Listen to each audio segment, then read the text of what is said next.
Assalamualaikum warahmatullahi wabarakatuh. Selamat pagi, siang, sore, semuanya. Ketemu lagi kita di mata kuliah komunikasi antara pribadi, pertemuan 5 yang akan membahas mengenai listening. Ya, mungkin kita semua tahu bahwa dimanapun kita berada, pasti salah satu yang dilakukan semua orang adalah berbicara atau mendengarkan. Tapi kita lihat bahwa kalau misalnya kayak kita di jalan, kita dengerin radio, terus kita di kelas kita mendengarkan dosen berbicara, kita sama teman kita mendengarkan teman berbicara. Intinya kita tidak lepas dari listening itu tersebut. Tapi teman-teman sadar nggak sih kalau sebenarnya kita tuh hidup di dunia yang semua orang tuh kayaknya pengen ngomong, lebih ke talking dibandingin ke listening, ya. Padahal sebenarnya kalau kita pikir-pikir, bukan dipikir-pikir sih ya, jadi padahal sebenarnya yang harus kita lakukan adalah menjadi seorang pendengar yang baik gitu. Nah, kalau misalnya kita pun nanti suatu hari nanti kita bekerja, listening ini merupakan salah satu aspek yang krusial dalam pekerjaan kita. Gak cuma dalam pekerjaan, tapi juga dalam kehidupan sehari-hari. Misalnya ketika kita membangun hubungan interpersonal dengan teman, dengan pacar, dengan orang tua, semua pasti butuh listening. Nah, maka pada hari ini kita akan membahas mengenai listening, ya. Mudah-mudahan teman-teman setelah mendapat materi ini, teman-teman bisa menjadi seorang pendengar yang lebih baik lagi.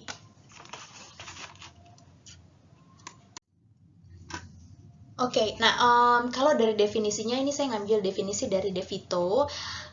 What is listening? Listening is the process of receiving, understanding, remembering, evaluating, and responding to verbal, spoken or written, and or non-verbal messages. Nah, kita lihat di sini ada proses-proses ketika kita melakukan listening, ya. Jadi nggak cuman listening itu dalam satu stage itu kelar, tapi ada proses-prosesnya, dan kita lihat ada di sini ada receiving, understanding, remembering, evaluating, and responding. Itu ada 5 prosesnya sampai kita benar-benar bisa mendengarkan dengan baik. Nah, proses pertama kita akan membahas satu-satu, ya. Stage-nya yang pertama adalah receiving. One of the great myths about listening is that it's the same as hearing. It isn't. Jadi mungkin selama ini kita menyadari ya bahwa everyone can hear but not everyone can listen, ya. Jadi kayaknya kalau kita cuma sekedar misalnya ada orang manggil kita, woi gitu, atau misalnya hey, atau misalnya teman kita ngomong gitu, lagi ngapain gitu, kita bisa mendengarkan, kita bisa mendengar, hear, tapi belum tentu kita listening, ya. Jadi dalam proses yang pertama ini, stage yang pertama di receiving ini, kita benar-benar harus gimana nih caranya biar kita menerima si sumber suara ini dengan baik gitu. Gimana cara nge-receive-nya dengan baik? Yang pertama adalah kita harus focus your attentions on the speaker's verbal and non-verbal messages, on what is said and on what isn't said. Jadi ketika ada seseorang nih ngomong nih sama kita gitu, ya, please coba tolong aware kalau jangan cuman fokus pada si verbal messages-nya aja, tapi juga pada non-verbalnya gitu. Misalnya kayak kita ngeliatin gue mau ngomong sama lo gitu, ya. Atau misalnya gue mau cerita nih gitu. Itu kita jangan cuma ngedengerin dia doang, tapi kita juga ngeliat matanya, ngeliat gerak-geriknya, pokoknya semua non-verbal yang dia lakukan itu kita fokus. Jadi memang benar-benar kita harus melakukan attention kita tuh benar-benar fokus ke tuh orang gitu. Nah, yang kedua, avoid distractions. Nah, di sini maksudnya adalah kita tahu ya, misalnya kayak gini nih, if necessary take the earbuds out of your ears or turn off your cell phone. Kita Mungkin kita semua sadar ya, kalau dunia nih sekarang ini kayaknya nggak bisa lepas dari handphone. Maka kalau misalnya kita kayak janjian sama teman-teman kita, atau sama pacar kita, sama keluarga kita makan di sebuah restoran, kita duduk di depan-depanan sih nih ya, sama teman kita, atau sama pacar kita, atau sama keluarga kita, tapi tetap aja yang kita lihat handphone. Bentar-bentar ngeliat handphone, bentar-bentar balas WhatsApp. Padahal dan jelas kita lagi sama siapa di depan ya. Jadi teman kita yang di depan kita tuh adalah teman kita, yang di depan kita tuh adalah pacar kita. Nah makanya sebenarnya kalau kita mau menerima pesan dengan baik, kita benar-benar emang mau mendengarkan orang yang lagi ngomong sama kita, avoid distraction ya. Jadi kayak misalnya kita ada handphone, singkirin dulu handphonenya itu, atau misalnya kita lagi dengerin TV atau lagi radionya kita matiin dulu gitu. Misalnya kita lagi sama pacar kita nih di jalan, terus kayak pacar kita mau cerita nih, aku mau cerita deh sama kamu. Kalau kita lagi dengerin radio, kecilin dulu radionya tuh, matiin sekalian, karena itu adalah distraksi yang sebenarnya nantinya bisa memengaruhi proses receiving ini jadi nggak sempurna. Kemudian yang bisa kita lakukan adalah maintain your role as listener and avoid interruptions. Jadi kayak kalau kita ini kebiasaan kita, mungkin kebiasaan banyak orang ya. Kadang-kadang saya juga saya kayak juga ngerasa kayak gini. Misalnya kita lagi dengerin nih, teman kita lagi cerita, teman kita lagi curhat gitu. Misalnya dia lagi ada masalah keluarga, atau dia lagi ada masalah lah ya sama pacarnya gitu. Aduh pacar gue nyebelin banget nih, gini. Terus tiba-tiba kita yang kayak, sama dong, pacar gue juga, sumpah pacar gue juga rese banget, tau gak sih? Lu tau gak sih pacar gue itu tiap hari kerjanya cuma main game segala macem, asli gue sebel banget lah. Oke, di situ jadinya kita mikir gak sih, yang cerita tuh siapa sebenarnya, kita atau teman kita? Nah sebenarnya yang cerita kan, yang mau didengarkan adalah sebenarnya kan teman kita awalnya. Kenapa jadi kita yang cerita gitu? Makanya memang tadi seperti saya bilang di awal, memang kita hidup di dunia kayak semua orang tuh pengen ngomong gitu. Makanya kayak sosial media, betapa betapa semua orang tuh menggunakan sosial media karena semua orang pengen ngomong. Nah makanya di stage pertama ini, di receiving, yang bisa teman-teman lakukan adalah maintain your role as listener ya.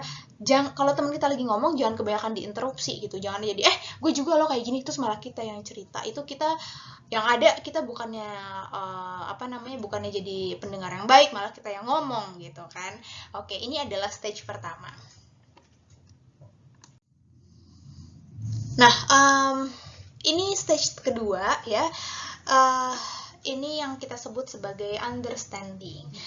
Understanding is the stage at which you learn what the speakers means, the stage at which you grasp both the thoughts and the emotions expressed. Ya, jadi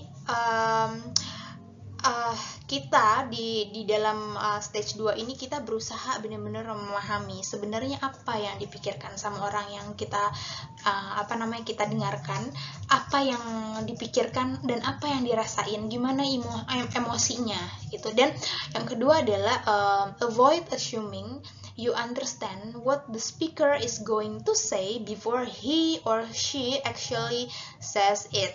Jadi ini juga kebiasaan ya, pasti banyak orang-orang yang kayak gini, kayak suatu hari nggak ada angin, nggak ada hujan, tiba-tiba pacar kita mau ngomong, aku mau ngomong nih sama kamu, langsung jelek, aduh dia memutusin gue nih, aduh gue ada salah apa nih, aduh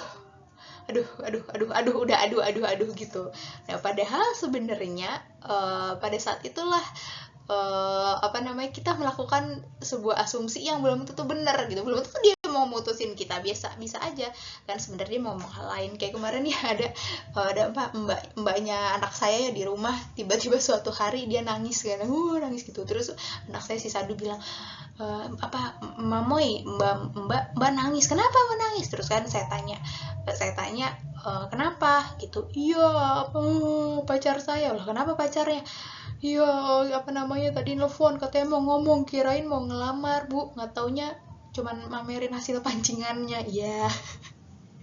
Ya kenapa dia bisa berasumsi akan dilamar gitu? Makanya karena soalnya kan dia ngomongnya kayak awalnya saya mau ngomong sama kamu, terus mbaknya nih udah GR, aduh gue mau dilamar, ternyata ternyata cuma mau pamerin hasil pancingan, terus dia jadi nangis-nangis dan marah-marah, dan pada ujung-ujungnya akhirnya dia mutusin cowoknya gitu karena dia kecewa gitu. Nah, inilah yang terjadi ketika kita tidak melakukan di stage 2 ini, tidak ke understanding ini, karena kita melakukan asumsi sebelum orang lain ngomong sama kita. Itulah yang kita sering lakukan ya dalam kehidupan sehari-hari. Pokoknya orang belum ngomong atau baru sepatah dua patah kata, kita udah langsung anjrit, dia mau ngomong yang ini nih, dia mau mutusin gue nih, aduh oke, gue mau dimarahin nih, oke, kayaknya gue nggak bakal dipakai lagi nih di kerjaan. Udah ada asumsi seperti itu, padahal ya kan belum tentu gitu ya.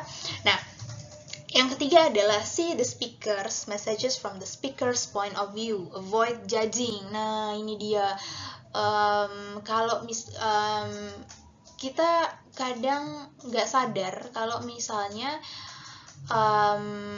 ketika kita mendengarkan seseorang, memang kita selalu punya point of view sendiri ya. Kita tidak bisa mengelak dari itu karena memang kita kan pribadi yang beda. Kita selalu punya value yang beda sama orang lain. Tapi yang harus kita lakukan adalah ketika kita mendengarkan orang, sebisa mungkin point of view kita itu pindah ke point of view yang dia lagi cerita gitu. Kalau misalnya kalau misal dia lagi cerita, aduh gue bos gue ngeselin banget nih. Kalau kita cuman pakai point of view sendiri, misalnya kayak kita nggak pernah ngalamin punya bos yang ngeselin gitu, atau misalnya kita nggak pernah kerja, kita nggak bakal paham ya. Tapi kalau kita coba pindah ke point of view dia, oke, gue coba merasa gue jadi dia, terus bos gue ngeselin banget, bos gue marah-marahin gue, tuh rasanya gimana. Jadi tentu dengan avoid judging ini gitu. Kita jangan ngejudge ala lo aja yang males atau lo apa, tapi kita pokoknya benar-benar berusaha untuk kita melihat dari sudut pandang dia, sudut pandang si speaker itu. Kemudian ask questions for clarifications if necessary. Nah, boleh nggak sih sebenarnya diinterupsi? Boleh, cuman pada saat dia lagi nggak ngomong, atau misalnya memang dia kayak oke, dia diem dulu gitu, kita boleh sebentar gue sebentar, aku mau klarifikasi ini, nggak usah kayak gitu sih, sebentar. Jadi maksud kamu kita itu break bentar atau kita putus permanen selamanya? Nah, itu bisa diklarifikasi ya. Jadi pastikan bahwa yang dia maksud itu sama yang kita maksud tuh punya pemahaman yang sama, punya understanding yang sama. Kemudian yang terakhir, kita bisa melakukan rephrase atau parafrase ya, the speaker's idea in your own words gitu. Oke, tadi kata kamu hubungan kita kayaknya memang akhir-akhir ini bosenin. Tadi kan kamu bilang gitu kan. Nah, itu kita bisa ngeparafrasenya seperti itu. Oke, ini dia yang kita sebut sebagai stage 2 atau yang kita sebut sebagai understanding. Stage 3 adalah remembering. Effective listening depends on remembering. For example, when Susan says that she is planning to buy a new car, the effective listener remembers this and at a later meeting ask about the car. Ya. Gini, salah satu tanda kalau kita adalah seorang pendengar yang baik adalah kita memang mengingat apa yang dia ucapkan. Nggak cuma pas hari itu, tapi mungkin bisa besoknya, bisa minggu depan, bisa bulan depan, bisa tahun depan gitu. Itu adalah salah satu ciri dari pendengar yang baik. Maka yang bisa kita lakukan adalah, if you want to remember what someone says or the names of various people, this information needs to pass from your short-term memory into long-term memory. Jadi tidak semua informasi yang masuk ke kita memang bisa masuk ke long term memory. Gimana caranya biar kita bisa masukin informasi itu dari short term ke long term? Memang ada beberapa caranya gitu. Tapi yang jelas memang kita harus menganggap kayak orang tersebut penting, karena informasi yang penting itu lebih mudah untuk masuk ke dalam long term memory dibanding kayak misalnya kita kayak jalannya apaan sih, nggak penting gitu, atau aduh gue udah malas dengerin, itu nggak bakal masuk tuh kalau kayak gitu, udah kayak masuk kuping, istilahnya itu ya, masuk kuping kiri keluar kuping kanan gitu, cuman lewat doang. Nah, tapi kalau kita menganggap orang tersebut penting gitu, maka ini akan lebih mudah untuk masuk ke long term memory. Dan kadang-kadang mungkin teman-teman seneng ya, kayak misalnya ketemu gebetan, terus kayak misalnya ketemunya minggu lalu, terus pas minggu depannya ketemu lagi, terus kayak dia cerita apa ya, oh ini nih saya pernah kayak misalnya dulu saya suka nih sama cowok, terus saya aja lupa saya pernah cerita apa, terus suatu hari kayak dia tiba-tiba lagi lagi bahas gitu, iya lo kan suka ya, lo kan pengen banget ya punya saksofon. Kok lo tau sih? Lah kan lo pernah cerita. Hah, kapan gue cerita? Ya lo kan pernah cerita. Oh iya ya, ya gitu. Nah itu kan sebagai orang yang ngomongnya, speakersnya tuh pasti akan ngerasa, aduh ternyata dia ngedengerin gue loh, padahal gue sendiri juga lupa ngomong apa. Tapi itulah yang kita sebut sebagai remembering. Berarti pada saat kita dulu cerita, si Les dia benar-benar memang seorang pendengar yang baik ya, gitu.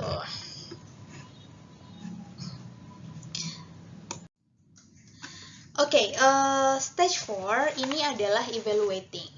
Evaluating consists of judging the messages in some way. At times, you may try to evaluate the speaker's underlying intentions or motives. Often, this evaluation process goes on without much conscious awareness. For example, Elaine tells you that she is up for a promotion and is really excited about it. You may then try to judge her intentions. Perhaps she wants you to use your influence with the company president, or maybe she's preoccupied with the promotions, and so she tells everyone, and possibly she's looking for a compliment. Ya, ketika kita mendengarkan seseorang berbicara sama kita kita bisa melakukan stage yang keempat ini, yaitu evaluasi. Sebenarnya dia ngomong kayak gitu sama gue, niatnya apa sih ya, gitu. Kayak misalnya teman kita si A, terus dia datang ke kita, terus dia ngejelek-jelekin si B. Aduh, gue benci banget deh sama si B. Si B itu ngeselin. Misalnya dia itu selalu neror gue tengah malam. Dia itu selalu nyusahin gue segala macem gitulah ya. Nah, pokoknya dia itu nyebelin banget. Coba deh lo perhatiin deh, kalau selama ini dia nyusahin lo nggak sih? Selama ini dia selalu ngerepotin lo nggak sih? Kayak gitu-gitu. Nah, kita bisa melakukan evaluasi dengan cara adalah sebenarnya intensinya si A ini ngomong ke kita apa? Apakah memang dia cuma pengen didengerin, ataukah memang dia ngajakin kita untuk sebel juga sama si B ya, atau ya udah gitu, atau misalnya memang ada intensi lain yang kita nggak tahu gitu. Tapi di stage inilah kita yang kita sebaiknya kita lakukan adalah kita mengevaluasi. Jadi apa maksud dari seseorang itu berbicara sama kita ya? Pasti kan orang berbicara sama kita ada maksudnya gitu, dan itulah yang kita harus cari tahu. Okay, in evaluating, consider these suggestions ya. Ini yang beberapa hal yang kita harus perhatiin dalam saat mengevaluasi. Yang pertama adalah resist evaluations until you fully understand the speaker's point of view. Ya, jangan belum apa-apa kita udah baru dia ngomong 5 menit gitu ya, baru dia ngomong 2 menit deh, terus kita udah ngerasa dia emang kayaknya ngomong gini sama gue, emang kayaknya pengen supaya gue ikut-ikutan sebel deh sama si B gitu ya. Padahal dia belum cerita lagi selanjutnya gitu. Padahal dia belum, padahal si B ini masih cerita, iya gue tuh sebel gini gitu. Padahal ternyata di akhir si B tuh ngomong kayak, gue tuh ngomong kayak gini bukannya gue pengen lo ikut-ikutan sebel sama si B ya, tapi gue cuma pengen cerita aja sama lo. Atau misalnya gue pengen dapet solusi nih dari lo, kira-kira apa yang bisa kita lakukan biar B ini jadi lebih baik ya. Jadi jangan melakukan evaluasi sampai benar-benar kita tuh memang mengerti point of view-nya si speaker ini ya. Kemudian distinguish facts from opinion. Try to remember that Jessie thinks Pat did XYZ, not just that Pat did XYZ ya. Ini yang harus kita lakukan. Apakah si B ini benar-benar orangnya ngeselin atau memang si A ini berpikir kalau si B ini ngeselin ya, kita dengarkan lagi dengan baik. Apakah, aduh si B ini kayaknya orangnya nyebelin banget, atau si B ini kayaknya dia nggak pernah mau dengerin kita deh, gitu ya. Si B ini kayaknya ngerecokin kita mulu. Antara yang kayak dia bilang dengan kayaknya, atau dia bilang si B itu orangnya emang ngerecokin, gitu. Kayak si B itu orang emangnya kayak gini. Jadi kita harus bisa ngebedain antara mana yang fakta, mana yang opini dari si speakernya. Kemudian, nah ini nih yang penting adalah identify any bias, self-interest, or prejudice that may lead the speaker to slant unfairly what is said. Ya, hindarilah ya bias-bias ini, prejudice, apa namanya, dia belum ngomong apa namanya, dia belum ngomong apa-apa karena kita udah punya pandangan negatif tentang dia, maka kita punya prasangka tertentu. Atau misalnya karena kita punya yang jadi bias tuh apa ya, karena misalnya kita kekeh punya kepercayaan A, dia punya kepercayaan B misalnya, ya udah terus jadinya bias yang kayak gitu-gitu lah ya. Next, stage 5 adalah responding. Responding occurs in two phases. Responses you make while the speaker is talking, immediate feedback, and response you make after the speaker has stopped talking, delay feedback. Jadi ketika kita merespon dari apa yang diomongin, diucapkan sama seseorang, itu kita bisa merespon ketika while the speaker is talking, gitu ya, ketika mereka masih ngomong gitu ya, atau ya setelah dia udah stop ngomong baru kita merespon apa yang dia omongin. Nah, ketika kita melakukan responding ini, bahwa kita bisa melakukan yang kita sebut sebagai supportive response gitu ya. Itu biasanya lebih menjadi effective listening gitu ya. Misalnya kayak sepanjang dia ngomong gitu, kita kayak oh gitu, I see, oke, terus gitu. Oh iya, wah serius loh, ya ampun gitu. Nah itu kan sebenarnya respon juga, tapi bukan yang kita jadi interrupt terus kita juga ngomong, tapi kita benar-benar kayak oh ya ampun, oh gitu, terus ya ampun. Nah itu yang kita sebut sebagai respon ya.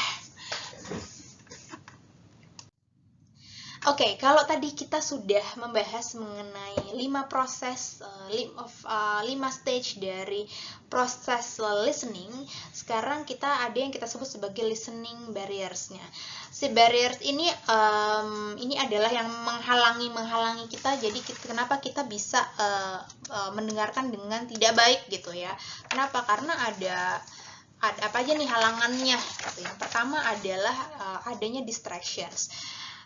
Distractions ini bisa kita sebut sebagai, bisa kita bagi menjadi physical sama ada yang mental gitu. Physical kita sebut misalnya kita punya pendengaran memang yang kurang baik, atau misalnya lingkungan kita lagi berisik, lagi ada radio nyala, ada TV nyala, misalnya ada laptop ketak gini kan, atau misalnya ada suara musik gitu ya. Nah, percayalah ya, kalau sebenarnya memang multitasking saat listening itu doesn't work ya. Jadi watching TV while listening to someone ya with the aim of being supportive simply doesn't work gitu. Jadi memang kalau kita mau menjadi pendengar yang baik gitu ya, jangan kita melakukan multitasking, kita dengerin orang tapi sambil kita main handphone gitu. Kita dengerin orang tapi kita sambil dengerin radio. Nah itu yang multitasking itu yang doesn't work kalau di dalam listening ya. Kemudian mental distractions are in many ways similar to physical distractions ya. They get in the way of focused listening. Typical mental distractions, for example, are thinking about your upcoming Saturday night date or becoming too emotional to think and listen clearly ya. Ini yang kita pikirkan gitu ya. Jadi kayak ya ada di pikiran kita lah ya. Kalau tadi kan physical ada di sekitar kita. Kalau mental tuh benar-benar kayak misalnya kita mendengarkan orang tapi kita sendiri sebenarnya lagi ada masalah berat nih ya. Kita misalnya lagi ada masalah apa ya, misalnya kita lagi ada masalah keuangan gitu ya. Aduh kayak gue udah gak punya duit nih, kayak gimana nih ya, kayak minggu depan gue makan apa nih gitu. Udah sampai kepikiran kayak gitu, tiba-tiba ada teman kita curhat sama kita. Dia curhatnya misalnya masalah kerjaan gitu ya, dia baru aduh kerjaan gue kayaknya nggak menyenangkan nih, gue kayaknya pengen resign segala macam, dia stres dengan kerjaannya. Sementara dia cerita ke kita, sementara kita ada hal lain yang menurut kita lebih besar gitu.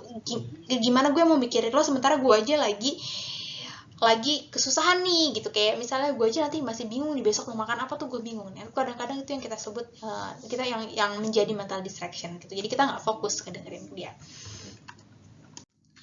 Next, nah ini adalah bias and prejudice against group or against individual who are member of such group will invariably distort listening.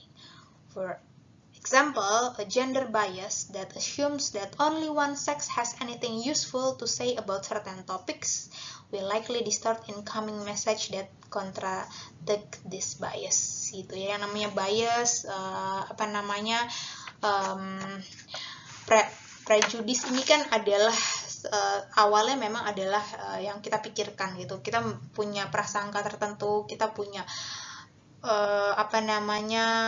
kita punya asumsi-asumsi tertentu terhadap orang lain, makanya jadi kita mendengarkannya jadi nggak sepenuhnya gitu. Jadi kayak misalnya kita udah punya pandangan tertentu sehingga kita nggak dengerin aja males, itu kan gara-gara prejudis misalnya. Nah, another type of bias is close-mindedness, which is seen, for example, in person who refuse to hear any feminist arguments or anything about gay marriage. Ya, as a listener, assume that what the speaker is saying will be useful in some way. Ya, jadi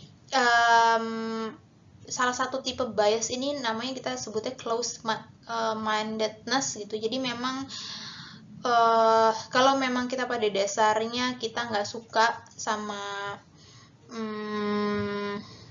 kaum feminis gitu, atau misalnya tentang LGBT gitu, maka ya kita udah punya asumsi sendiri gitu ya. Jadi ya makanya orang mau ngomong apapun gitu ya, terus udah gitu kayak kita ya nggak mau dengerin aja gitu, atau kita dengerinnya kayak cuman masuk kuping kiri keluar kuping kanan doang gitu. Karena kita close minded, kita nggak bisa open minded sama misalnya masalah tersebut gitu. Kita emang dari dulu kalau kita berpikir bahwa LGBT itu memang dilarang menurut agama gitu, mau orang ngomong apa kek, mau orang dari research bilang apa kek, bilang kalau misalnya di buku panduan psikologi atau psikiatri bilangnya itu bukan kelainan kayak apa, tapi karena kita udah cenderung memang kita close minded gitu ya, ya udah jadinya nggak ngaruh gitu, kita nggak bisa mendengarkan dengan baik. Oke, racist, heterosexist, ageist, ini ada seksisnya terpotong gitu ya. Ini sama ya sebenarnya kayak bias atau prejudice gitu. Intinya adalah kita sudah bisa melakukan semacam stereotype, semacam prejudice, diskriminasi terhadap grup-grup tertentu. Jadi kayak misalnya tadi kayak gender bias gitu ya, kita udah cenderung kita memang nggak suka sama kaum feminin gitu. Menurut kita kaum feminin tuh apaan sih gitu, kayak aduh kayak nggak mengikuti kodrat sebagai perempuan gitu misalnya ya. Kita sudah punya pandangan-pandangan seperti itu, maka ini yang menjadi penghalang kita bisa menjadi seorang pendengar yang baik gitu. Prejudice, listening occurs when you listen differently to a person because of his or her gender, race, affectional orientations, or age, even though these characteristics are irrelevant to the message.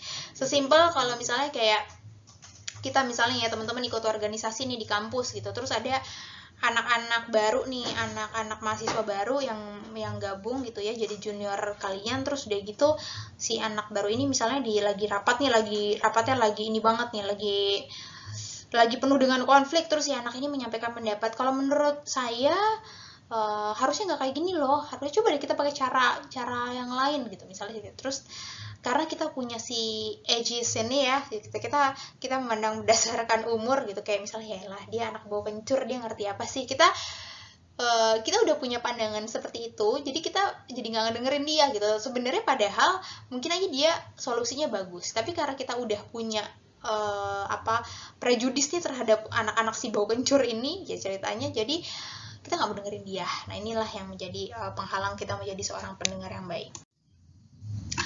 Ada lagi lack of appropriate focus, ya. Listener often get lost because they focus on irrelevancy, says, and on an especially vivid example that conjures up old memories. People sometimes listen only for information with an obvious relevance to them. Okay, another mistake is for the listener to focus on the responses he or she is going to make while the speaker is still speaking, ya. Intinya adalah kita nggak bisa fokus sama yang kita dengerin gitu ya, karena kita nggak, menurut kita informasi nggak penting aja gitu, jadi kita ya udahlah, kita kehilangan fokusnya gitu. Kayak misalnya ya udahlah ya, dia ngomong apa sih gitu, kayak nggak mau deh, kita nggak mau, dia masih ngomong nih tapi kayak kita udah malas-malasan gitu, kayak ya udahlah ya nggak usah didengerin, ya udah gitu, ya udah tapi ya udah nggak didengerin gitu. Intinya kita nggak mau fokus sama tuh orang, kita nggak mau ngedengerin tuh orang ngomong apa keseluruhan. Kayak misalnya dia pulang malam gitu, terus kita marah gitu, misalnya suami kita pulang malam, terus karena kita udah nggak mau tahu alasannya, jadi kita nggak mau dengerin dia gitu. Atau misalnya suami kita lagi ngomong tapi kita misalnya lagi ngurusin anak, ya udah, jadinya ya jadi lack of appropriate focus ini. Oke, yang terakhir ini adalah premature judgment, ya. Perhaps the most obvious form of premature judgment is assuming you know what the speaker is going to say, so there's no need to really listen. Ya, jadi kita udah punya asumsi, kita udah ngejudge dulu awal-awal sebelum kita ngedengerin dia gitu. Ini sering banget kan, yang tadi kayaknya saya cerita juga di awal-awal. Atau misalnya kayak suami saya nih pulang telat ke rumah gitu, karena dia baru ngomong, iya nih telat soalnya macet. Aku udah kebiasaan deh kalau tiap pulang telat alasannya macet lagi gitu. Nah itu kan padahal dia belum cerita, iya habis macetnya ternyata ada tabrakan di depannya segala macam. Dia belum cerita sampai situ tapi kita sudah ngejudge di awal gitu ya, udah prematur banget bikin judgementnya gitu, karena kita udah ngerasa udahlah pokoknya nih orang cuma banyak alasan, sehingga jadi kita tidak mendengarkan dengan baik. Oke. Nah, masuklah kita kepada style of effective listening. Jadi ini adalah beberapa gaya yang bisa kita lakukan ketika kita mau menjadi seorang pendengar yang efektif. Ini ada emphatic versus objective listening, non-judgmental versus critical listening, surface versus depth listening, polite versus impolite listening, and active versus inactive listening. Yang pertama adalah emphatic and objective listening. If you're to understand what a person means and what a person is feeling, you need to listen with some degree of empathy, the feeling of another's feeling. Ya, ketika kita mau menjadi seorang pendengar yang baik, yang pertama kita harus miliki adalah masalah empati ini. Gitu. Nah, apa sih empati? Empati sesimpel bahwa kita bisa paling enggak memahami apa yang sedang dia rasakan gitu. Kita coba ya, kalau gue jadi dia tuh rasanya seperti apa. Although for most communication situations, emphatic listening is the preferred mode of responding, you sometimes need to engage in objective listening to go beyond empathy and measure meanings and feelings against some objective reality. For example, it's important to listen as Peter tells you how the entire world hates him, and to understand how Peter feels and why he feels this way. Yeah, but then you need to look a bit more objectively at Peter and perhaps see the paranoia of the self. Jadi misalnya si Peter ini cerita sama kita bahwa aduh kayaknya gue depresi banget, kayaknya semua orang benci sama gue, kayaknya apapun yang gue lakuin salah, semua kerjaan gue salah, apapun yang gue omongin sama orang tua gue salah, sama temen gue salah, sama pacar gue salah, semuanya salah gitu. Nah, kita bisa melakukan yang pertama adalah kita bersikap kita menjadi seorang yang berempati gitu, kita merasa, aduh kalau gue jadi Peter memang pasti rasanya sedih banget ya. Tapi di satu sisi lain kita bisa berusaha objektif ya. Apakah memang benar seperti itu gitu? Apakah memang yang Peter rasakan itu benar ya? Kita apakah memang orang lain tuh sebel sama Peter, orang tuanya juga benci sama Peter, nggak ada yang mau nemenin segala macam, atau memang itu sebenarnya kayak ketakutan dia sendiri aja, atau dia asumsi dia sendiri aja. Jadi kita selain kita bersikap empati, kita juga harus objektif juga ya. Kayak misalnya objektif lagi dalam artian kalau misalnya ada orang yang kayak tadi ya, si A sama si B, si A-nya cerita sama kita tentang kejelekan-kejelekan si B, kita bisa menjadi objective listening itu dengan kita berpikir apakah memang si B orangnya senyebelin itu. Kayaknya selama ini kita bisa melihat-lihat si B juga kan sambil dia cerita, kayak kita bisa membayangkan, kayak selama ini si B sama gue hubungannya baik-baik aja kok gitu. Nah, kita bisa sebenarnya juga nanti kita ngomong sama si A, kalau sama gue sih selama ini sebenarnya si B ini nggak ada masalah ya gitu, tapi mungkin yang lo rasain beda sama gue. Nah, itu bisa kita lakukan. Nah, gimana caranya nih ya in adjusting your empathic and objective listening? Yang pertama adalah engage in equal two-way conversations. Kalau kita mau jadi seorang pendengar yang empathic and objektif gitu ya, kita harus berada dalam kondisi yang equal, two-way conversations. Kalau kita ngomong misalnya sama teman kita yang di sekat meja kerja gitu, kita bisa nyamperin dia sehingga kita bisa hadap-hadapan ya. Usahakan semuanya seimbang, usahakan nggak ada penghalang di antara kita sama teman kita yang lagi mau ngomong. Seek to understand both thoughts and feelings. Kita coba memahami bagaimana perasaannya, bagaimana apa yang dia pikirkan, dan avoid offensive listening ya.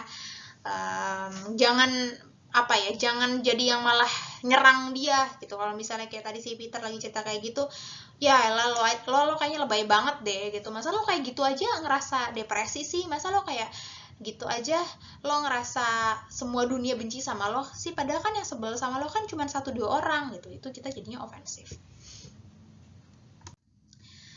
Oke, next ada non-judgmental and critical listening gitu. Nah ya, you need to listen non-judgmentally with an open mind toward understanding. Tadi seperti yang sudah kita katakan di awal-awal, memang hindari judgmental tertentu gitu. Entah itu misalnya dari gender, dari ras, dari apapun itulah ya, yang bisa kita misalnya nggak suka sama grup-grup tertentu, atau misalnya nggak suka sama sesuatu hal gitu ya, value kita beda, tapi kalau bisa kita menghilangkan judgmental tersebut gitu. Kayak misalnya value gue itu sama lo beda, tapi gue akan berusaha untuk tidak ngejudge apa yang menjadi value-nya dia gitu, dan jadi kita bisa mendengarkan dia dengan baik gitu ya. Jadi kita harus open mind gitu kalau kita mendengarkan orang, nggak ngejudge. But you also needs to listen critically with a view toward making some kind of evaluations or judgment. Jadi selain kita non-judgmental, tapi kita juga bisa critical listening gitu, dalam artian karena kita nggak ngejudge, terus kita jadi nelan mentah-mentah gitu apa yang dia ucapin, terus kayak oh iya ya kan kalau di value dia kayak gini, oh berarti gue oh ya udah deh gue ikut-ikutan ya, nggak gitu juga gitu. Tapi kita berusaha kritis juga gitu, berusaha apakah yang dia ucapkan benar atau enggak gitu. Disinilah kita yang kita sebut sebagai critical listening. Yang ketiga ada surface and depth listening ya. Contohnya nih, Claire ask you how you like her new haircut. On one level the meaning is clear, do you like the haircut ya. But depth listening can reveal another, perhaps more important. Claire is asking you to say something positive about her appearance. Nah, inilah yang kita sebut sebagai depth listening. Kalau kita mendengarkan, kita melakukan dua-duanya gitu. Kita melakukan surface ketika si Claire ini nanya, lo gue baru potong rambut loh gitu ya, lo suka nggak sama rambut gue gitu. Nah, yang kita dengarkan itu baru surface. Tapi kalau jangan berhenti sampai di surface, tapi kita mendengarkan lagi lebih dalam gitu ya, sebenarnya dia sebenarnya maksudnya apa ya, apakah dia maksud gini emang beneran nanya atau emang dia pengen dipuji kalau potongan rambutnya bagus ya.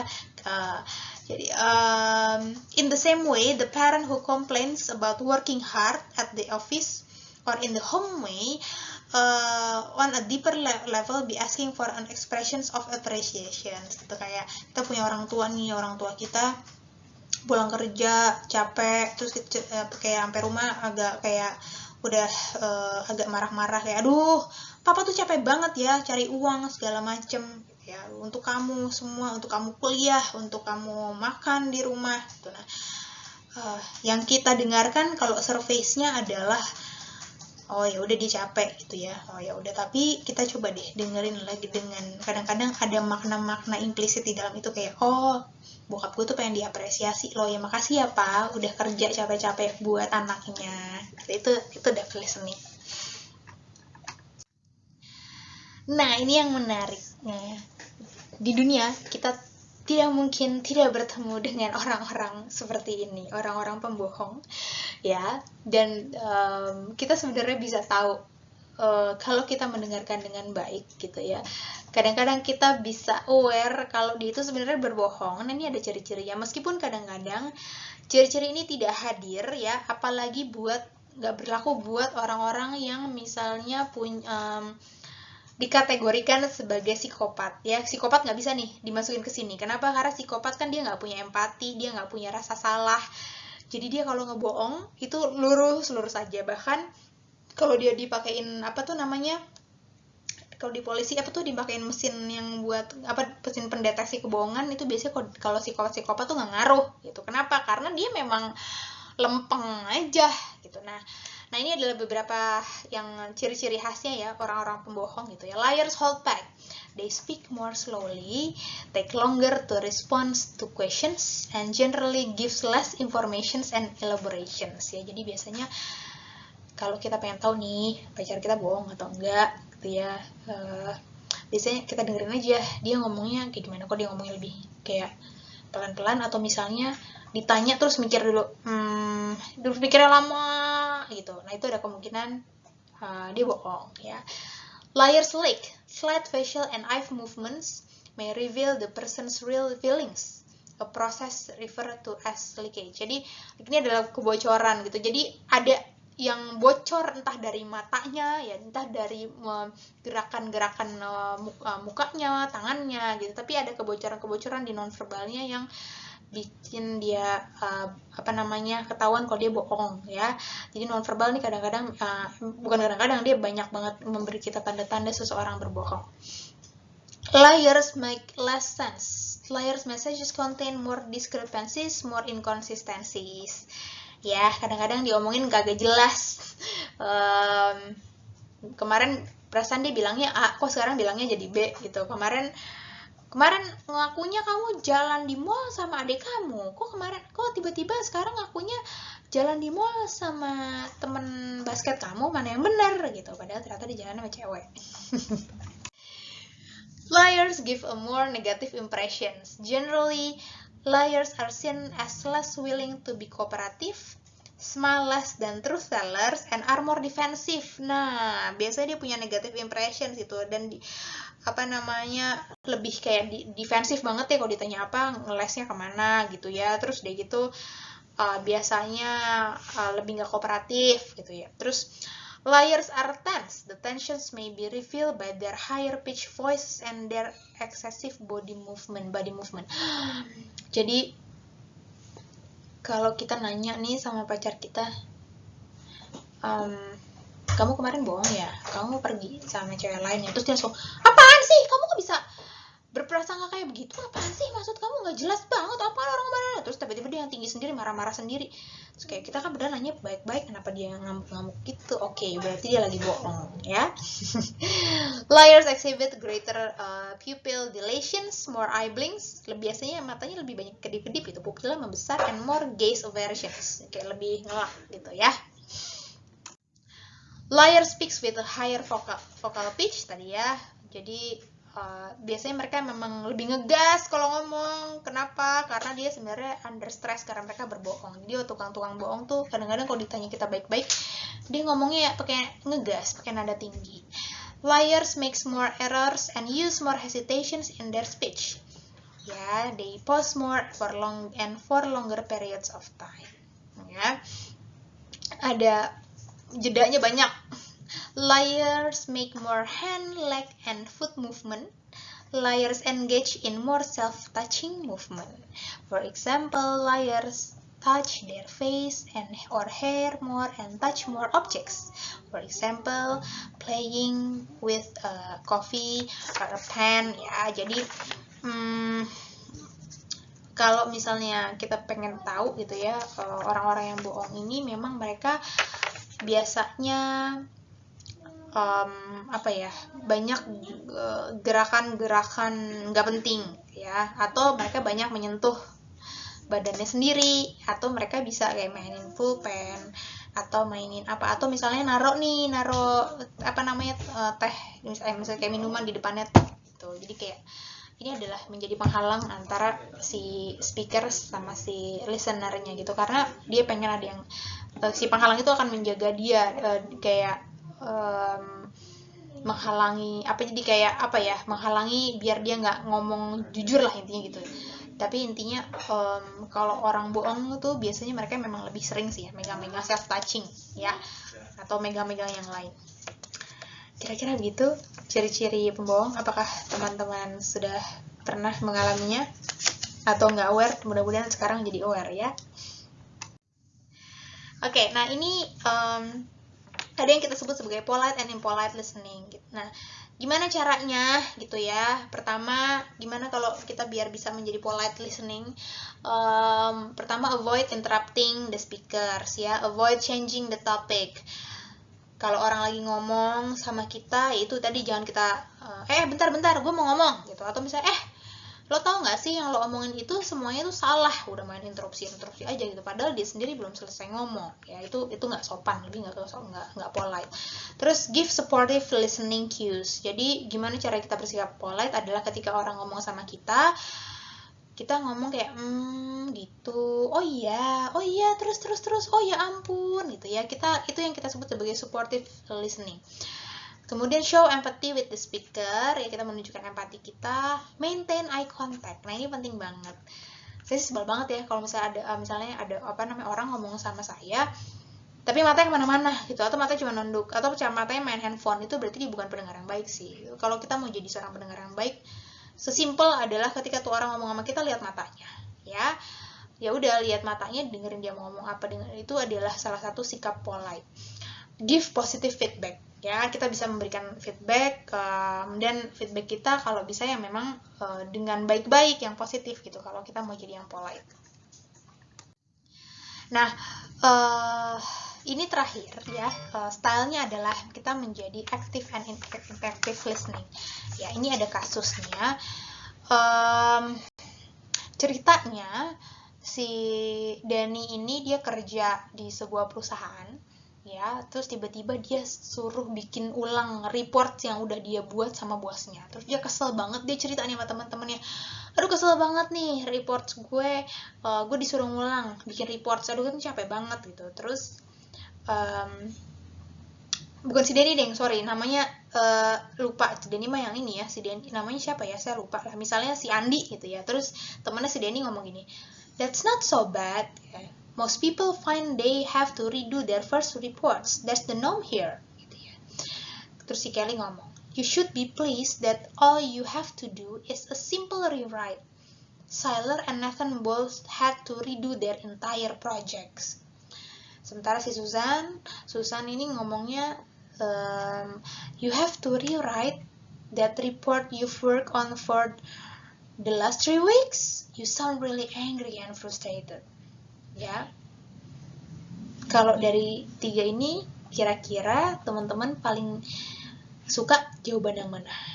Ya, kalau kita yang lagi disuruh ngulang report, kita dalam keadaan marah, pasti si Susan inilah yang paling menenangkan kita gitu, yang paling sementara kayak Denny kan kayak ya udahlah, biasanya juga orang-orang juga disuruh ngerjain ulang kok, emang di sini tuh kayak begitu kerjanya, benar-benar suruh ngulang gitu kalau kata Denny gitu kan.